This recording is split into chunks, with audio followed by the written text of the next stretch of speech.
Good morning, everybody. Welcome back to another episode of the Hockey Talk with TG podcast. I'm Ty Glenn. Hopefully you guys are having a great Wednesday.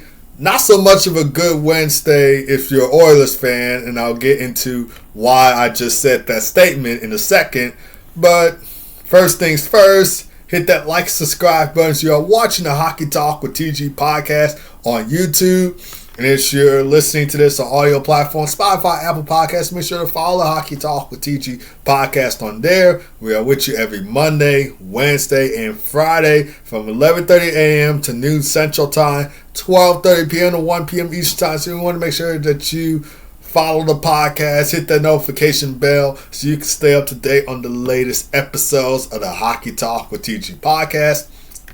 But without further ado, let's go ahead and get into the NHL news for today. So the reason why I said it's not so much of a good Wednesday if you're an Oilers fan was because of this reason. The Florida Panthers, for the second straight year, repeat as Stanley Cup champions. They go back to back, two Stanley Cup championships for the Florida Panthers. They get it done on home ice for the second straight year. They defeat the Edmonton Oilers for the second straight year. Only difference was this ended in 6 games and not in 7 games like it did last year. And they're the first back-to-back Stanley Cup champions since their division in-state rivals. The Tampa Bay Lightning did it in 2020 and 2021. And they're also the 8th team to win back-to-back Stanley Cups on home ice. And I believe the last team to do that was the 1987-1988 Edmonton Oilers. Kind of ironic because the Florida Panthers defeated the Edmonton Oilers for the second straight year and win back-to-back Stanley Cups on home ice. Here's a look at how the Florida Panthers got to where they're at, winning back-to-back Stanley Cups. They beat their in-state division arch rivals, the Tampa Bay Lightning, in 5 games. They beat the Toronto Maple Leafs in 7 games, beat the Hurricanes in 5 games, and then now beating the Edmonton Oilers in 6 games. So what a run it has been for the Florida Panthers. They absolutely deserved it. They are a heck of a team. Heck of a squad, a lot of depth scoring on that team, a lot of offensive firepower on that team. That team was truly the better team throughout the Stanley Cup final. They dominated from start to finish, and what a game it was from Sam Reinhart. Are you kidding me? 4 goals. 4 goals in the Stanley Cup final clinching game. Game 6 of the Stanley Cup final, he scores 4 goals. 1, 2, 3, 4 goals for Sam Reinhart. And fun fact, he became the 4th player in NHL history to notch a hat trick in the Stanley Cup final clinching game. The last person to do that was Mark Stone for the VGK Vegas Golden Knights, arguably the NHL's most hated team. Mark Stone did it for the Golden Knights in Game 5 of the Stanley Cup Final against the Florida Panthers. So it's kind of ironic that Sam Reinhart on the Florida Panthers does it and becomes the latest player to do so. And Mark Stone, like I said, done it against the Florida Panthers in Game 5 of the 2023 Stanley Cup Final. And also, fun fact, Sam Reinhart becomes the first player since 1957 to net 4 goals in a Cup final game. And another fun fact, the Panthers have won 11 of their last 12 playoff series since Paul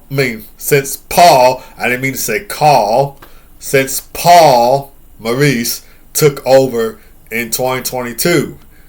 Matthew Tkachuk had the other goal for the Florida Panthers. He had the game-winning goal in this game, which kind of surprised me too, considering the night that Sam Reinhart had. So I thought one of his goals, at least his first or second goal, would have had to be the game winner. But I looked this up, and it said Matthew Tkachuk at the game-winning goal in Game 6 of the Stanley Cup Final. Again, I'm shocked by this too because I thought Sam Reinhart, at least the first or second goal he scored, would have been a game winner. And Sergei Bobrovsky made 28 saves on 29 shots faced in net. I did predict that he would get a shutout in this game. That was one of my predictions going into this Game 6 of the Stanley Cup Final. If you missed my last episode of the Hockey Talk with TG podcast, when I gave out my keys to the game for Game 6 of the Stanley Cup Final, I predicted Sergei Bobrovsky would get a shutout. However, he didn't get a shutout. He was this close. Oh, so close to getting the shutout, but Vasily poking in on the rebound, finds a loose puck, crashes to the net or cuts to the net, spots the loose puck, scores to get the Oilers on the board, but obviously not enough to get them in the game. So he almost had the shutout right there if it weren't for Vasily Poskinen scoring that goal for Edmonton and getting the Oilers on the board. Sam Bennett takes home the Conn Smythe Trophy this year for playoff MVP. He was the best odds-on favorite to win the Conn Smythe Trophy. I'm not gonna lie, I did think should have gone to Brad Marchand. I believe it should have gone to Brad Marchand. I thought it was going to go to Brad Marchand, considering the playoff performance he had in the Stanley Cup playoffs and especially in the Stanley Cup Final. So I thought with that, he would have won the Conn Smythe Trophy, so I think he got robbed of that. But congratulations to Sam Bennett, though, on winning the Conn Smythe Trophy. Again, he was the odds-on favorite to win, but I believe it should have gone to Brad Marchand. I think he would have been. I think he should have been the Conn Smythe Trophy winner, but he is now a two-time Stanley Cup champion. Won the Stanley Cup with the Boston Bruins in 2011. Now, 14 years later, he wins the Stanley Cup with the Florida Panthers. And some will say the Florida Panthers and Boston Bruins have a bit of a rivalry, and rightfully so, considering that these two teams have gone at it in the playoffs two times, I believe. I think two times. From my perspective, it probably could have been more than that, but from my perspective and from what I've seen, it's been two times these two teams have gone in the playoffs. 2023, when the Bruins won the President's Trophy and the Panthers shocked the world and eliminated the President's Trophy winner Boston Bruins. And then they went up against each other in 2024. But even if you're a Bruins fan, you have to be happy about Brad Marchand winning his second Stanley Cup, even if it's with the Florida Panthers. You should be happy that Brad Marchand gets to win his second Stanley Cup. I almost call myself a Bruins fan. I'm actually a Blackhawks fan. If you guys don't know already, if you haven't been listening to the podcast and haven't been subscribed to TG Hockey Channel, you know I'm a Blackhawks fan. But if I was a Bruins fan, I would be happy that Brad Marchand won his second Stanley Cup. Even if, again, if it's with the division rival Florida Panthers, again, those two teams kind of might have a little bit of a rivalry with each other. I'd still be happy regardless because Marshy absolutely deserved it considering the playoff performance he had. And we talked about in the Hockey Talk with TG Podcast how he's fit so seamlessly into this group that's coming over at the trade deadline. Another player that has done well for the Florida Panthers is coming over to the trade deadline is Seth Jones. So, Seth Jones obviously didn't work out well in Chicago. He sucked in Chicago. He wasn't performing at his best. He wasn't performing at the Seth Jones that we all know and knew. He wasn't that Seth Jones. He sucked in Chicago. Wasn't doing good in Chicago. And he was frustrated, but he was the main reason why the Blackhawks weren't doing great. But he was frustrated during his time in Chicago, and he wanted to be traded. He wanted to be moved to a Stanley Cup contender, and he got traded to the Florida Panthers, and now he's a Stanley Cup champion. I didn't hate Seth Jones. I'm pretty sure other Blackhawks fans, like myself, hate Seth Jones. I didn't hate Seth Jones. I did want him off the team. I didn't hate him, though. I did want him off the team because, for one thing, I didn't see where would he fit into the Blackhawks' rebuild plans. And another thing is that he sucked and he wasn't doing as well. Whereas on the Florida Panthers, he's performed well. He's become the Seth Jones that we all know and knew. He's going back into his prime Seth Jones, and now that paid off, and now he is a Stanley Cup champion. So as a Blackhawks fan, congratulations to Seth Jones on winning the Stanley Cup. Absolutely deserve it. And congratulations to Gustav Forsling, too, another former Chicago Blackhawk winning the Stanley Cup. Congratulations to him. To Florida Panthers overall have been the better team throughout this whole entire series. Again, dominated from start to finish, especially in the first period where they outscored Edmonton 13-4. So continuing their aggressive, fast-paced, dominant style play. But speaking of the Oilers, like I mentioned already, Vasily Pokinen scored the lone goal for the Oilers. Picked up loose puck out in front of the net and got the Oilers on the board. Stuart Skinner made 20 saves on 23 shots faced the net. And I feel bad for Connor McDavid. I feel bad for the Edmonton Oilers. And I feel bad for Canada because it's now been 32 years that a Canadian team has not won a Stanley Cup. The 1994 Canucks couldn't do it against the New York Rangers. 2004 Calgary Flames couldn't do it against the Tampa Bay Lightning. 2007 Ottawa Senators couldn't do it against the Anaheim Ducks. I should throw in the 2006 Edmonton Oilers. They couldn't do it against the Carolina Hurricanes. 2011 Vancouver Canucks couldn't do it against the Boston Bruins. And as a Blackhawks fan that year, I was happy for the Bruins defeating the Canucks that year, considering the Canucks eliminated us to get to the Stanley Cup final. We were the Stanley Cup champions going into the 2011 Stanley Cup playoffs, and they had to eliminate us, take us out in 7 games, but we weren't going down without a fight. So, but happy for the Bruins. They won the Cup that year. But, 2011 Canucks couldn't do it against the Bruins. 2021 Canadians couldn't do it against the Lightning. And obviously it was an Eastern Conference team versus Eastern Conference team because for the 2020-2021 season, because of COVID, things were different. Things in the divisions were different. So that's why it was Lightning Canadians in the 2021 Stanley Cup final. But the 2021 Canadians couldn't get it done against Tampa Bay Lightning. 2024 Edmonton Oilers couldn't get it done against the Florida Panthers. And now for the second straight year, 2025 Oilers couldn't get it done against the Florida Panthers. So now it's been 32 years that a Canadian team has not won a Stanley Cup. And I picked the Oilers to win the Stanley Cup this year, and they fell short once again. And as an American, I would have loved to see a Canadian team hoist the Stanley Cup. And now it's been 32 years since a Canadian team has not won a Stanley Cup. But hey, at least you guys won the Four Nations. Would have loved to took in Four Nations too. I was cheering, obviously, for Team USA because I'm American. So I was obviously cheering for Team USA, but happy for Connor McDavid that he won the Four Nations. Would have been even happier that he would have won the Stanley Cup because I said this on the Hockey Talk with TG podcast before. I said it off air before. I said it to a lot of friends before. Connor McDavid deserves a Stanley Cup. Arguably the best player in the league. Arguably the best player in the league. And he doesn't have a Stanley Cup. And I said this before on the Hockey Talk with TG podcast.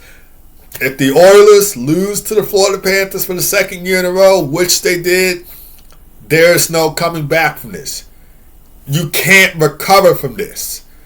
You cannot recover from this. There's no coming back from this. There's no seeing the Oilers in the Stanley Cup final for the third straight year. I don't think we will see the Oilers in the Stanley Cup final for the third straight year. It's just not happening. We probably will see them in the Stanley Cup playoffs though. There's still a team that gets to the Stanley Cup playoffs, but we probably won't see them in the Stanley Cup final for the third straight year like we've seen with Florida. The only difference between Florida and Edmonton was Florida was just they have a lot of depth scoring on their team, and they're a high-power offensive team, and their goaltending is top-notch. Whereas the Oilers, that was one of the problems in this Stanley Cup final. Where was the goaltending? The goaltending has not stepped up in this series, and it cost them in this Game 6. The goaltending has not been there for the Oilers in this series. And another problem that has not been there for Edmonton was the lack of depth scoring. We only seen Leon Draisaitl come up big for the Oilers in this series. Now it's the 2 overtime winners that he had in Game 1 and Game 4. We have seen nobody else in this series step up or play into a bigger role like Leon Draisaitl did. We haven't seen Connor McDavid step up, and his words were to dig in. Dig in. He had not dug in that series. He only had 1 goal this series, and that was in Game 5 of the Stanley Cup Final. We haven't seen Connor McDavid step up in the series, so that's another thing. Besides the goaltending and the lack of depth scoring. Another thing is we haven't seen Connor McDavid step up in this series. So it's just, where do you go if you're the Edmonton Oilers? And another thing, the first period. I emphasize so much on how the first period meant for the Edmonton Oilers. How getting off to the right start in the first period, how that was going to play a critical role into coming back into this series for the Edmonton Oilers. I emphasize starting off the first period was key for the Oilers heading into probably each of these games of the Stanley Cup Finals, because the first period has been a trouble for them. It's plagued them. It's jeopardized them. It's been a constant issue and theme throughout the Stanley Cup Final. And as a Blackhawks fan, again, I can relate to that. I understand the first period struggles because the Blackhawks have had a trouble starting out strong in the first period throughout the 2024-25 regular season. There's been a lot of games where the opponents have gotten the first goal of the game and has started off on the right foot. The Blackhawks had trouble with that in the regular season. I can relate to that as a Blackhawks fan. And the Oilers had trouble with that in the Stanley Cup Final. And I, again, emphasize so much on how that was going to be critical for the Oilers to come back and win this series.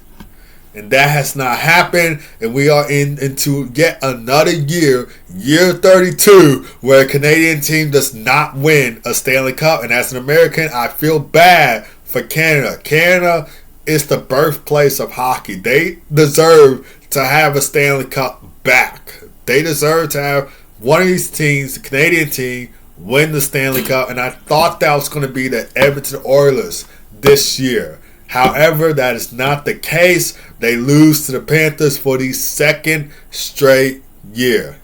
There's no coming back from this. There's no guarantee statement. We will be back here. You're 99% chance most likely not going to be back here. We will see you in the Stanley Cup playoffs, though. But we won't see you in the Stanley Cup Final.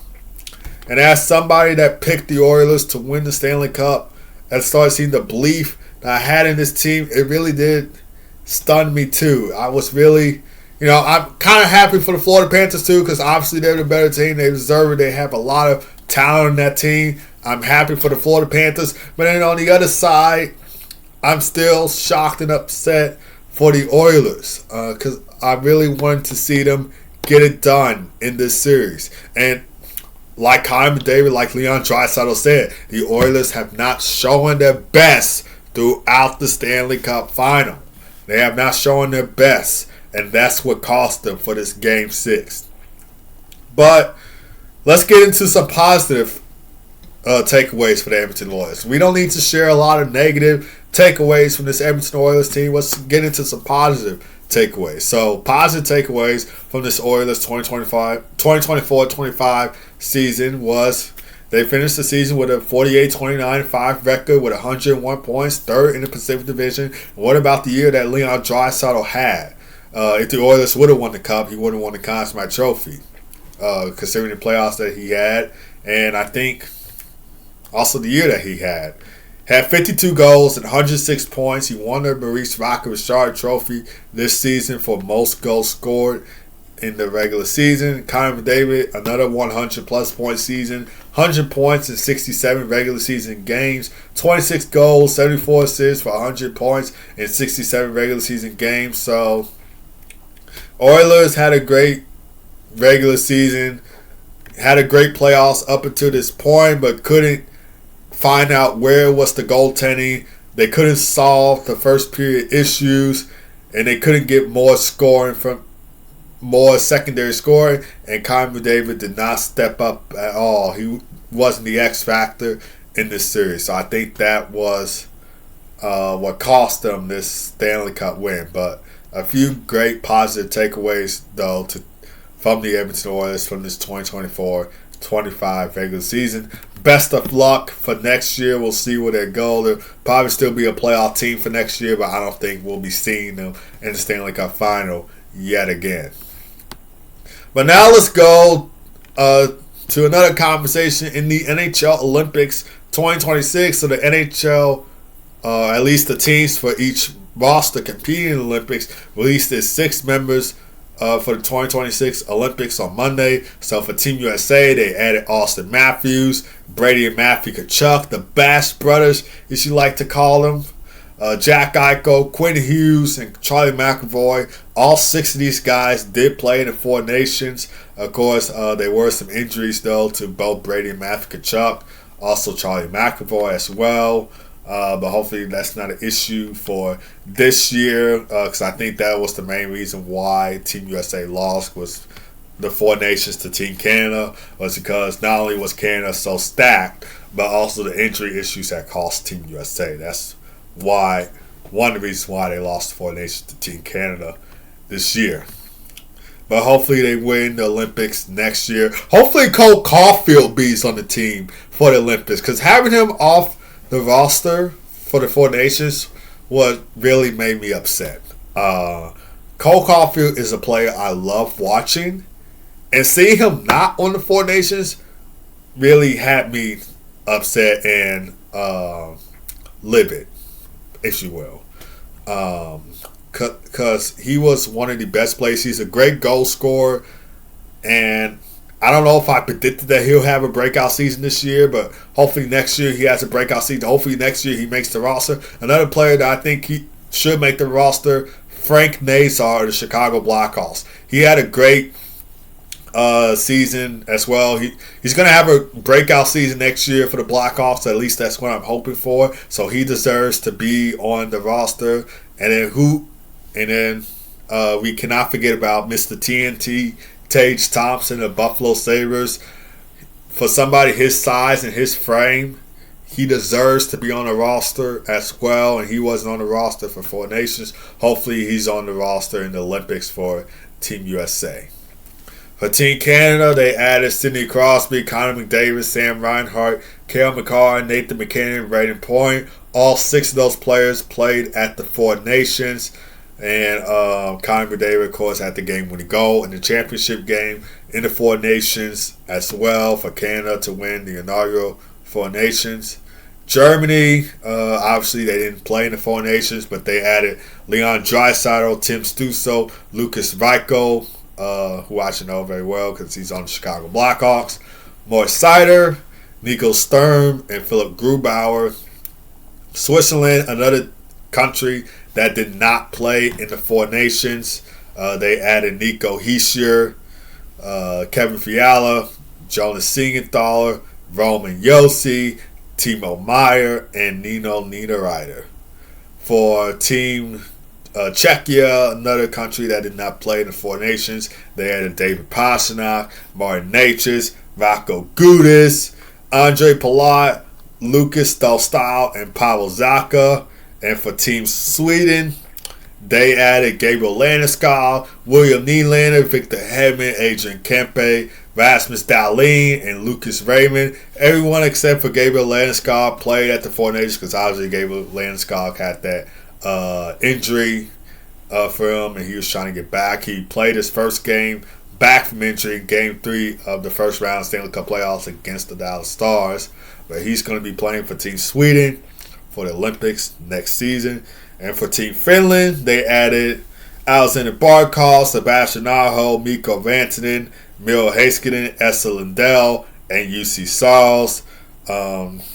Everybody on this team, except for Miro Heiskanen, played at the Four Nations face-off. And hopefully Finland gets it together with the defense, because the defense was kind of weak for the Four Nations face-off. For France, they added Alexander Texier, Pierre-Edouard Bellemare, Johan Atavu, Jules Boyce, Hugo Gallet, and Jordan Perry. Hopefully I pronounced those names right. I probably didn't. Apologies if I didn't. For Italy, they added Damian Clara, Diego Costner, Thomas Larkin, Daniel Matanuto, Tommy Perdella, and Luca Zantella. Again, hopefully I pronounced those names right. Apologies if I mispronounced the names. For Denmark, they added Nikolai Ehlers, Oliver Bjorkstrand, Freddie Anderson, Lars Eller, Jesper Jensen Abo, and Jonas Vanberg. And for Slovakia, they added Juraj Slafkovsky, Simon Nemec, Tomas Tatar, Eric Chernak, Martin Ferravari, and Martin Popsville. So that's what those countries added. I believe there's 12 countries participating in this Olympics for 2026. It should be a great Olympics as always.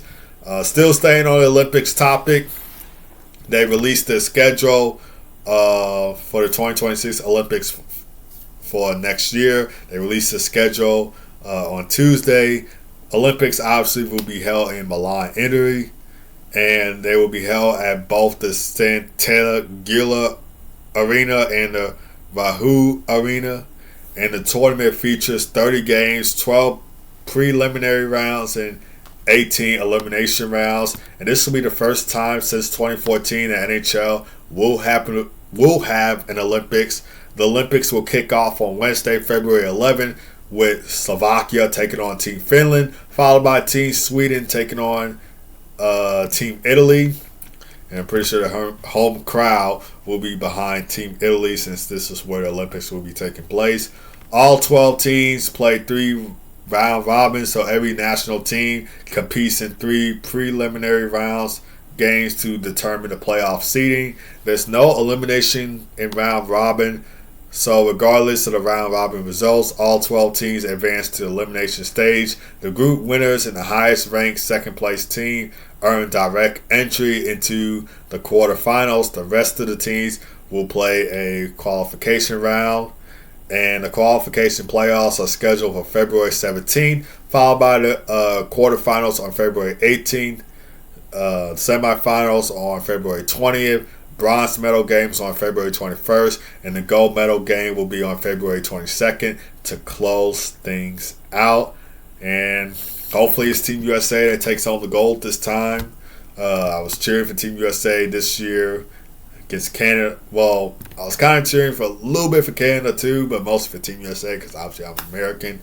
So hopefully they take home the gold medal this year, but we'll just have to see how everything goes.